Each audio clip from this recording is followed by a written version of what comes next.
நம்ம ஆன்மீக வழிபாடுகள்ல வெற்றிலைக்கு எப்பவுமே ஒரு தனித்துவமான இடம் உண்டு.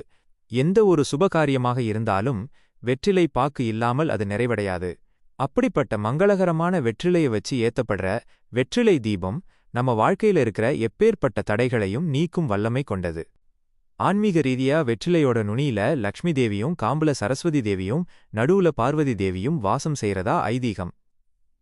அதனால வெற்றிலைய வச்சு தீபம் ஏத்தும்போது முப்பெரும் தேவிகளின் ஆசிர்வாதமும் நமக்கு ஒன்னா கிடைக்குது.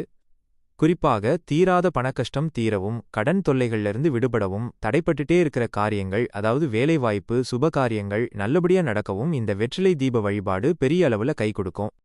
இந்த தீபத்தை எப்படி ஏத்தணும்னா, ஒரு சுத்தமான தட்டோ அல்லது இலையோ வச்சு அதுல காம்பு அழுகாமல் நுனி கிழியாமல் இருக்கிற நல்ல பச்சையான வெற்றிலைகளை ஒற்றைப்படை எண்ணிக்கையில அதாவது 3 அல்லது 5 அப்படிங்கிற கணக்குல வட்ட வடிவமா அடுக்கிக்கணும்.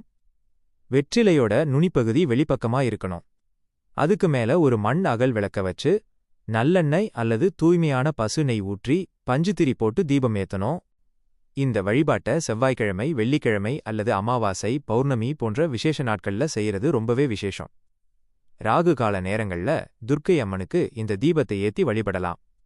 இல்லையென்றால் உங்க வீட்டு பூஜை அறையில உங்க குலதெய்வம் அல்லது இஷ்ட தெய்வத்தை நினைச்சு மனசார வேண்டிக்கிட்டு இந்த தீபத்தை ஏத்தலாம்.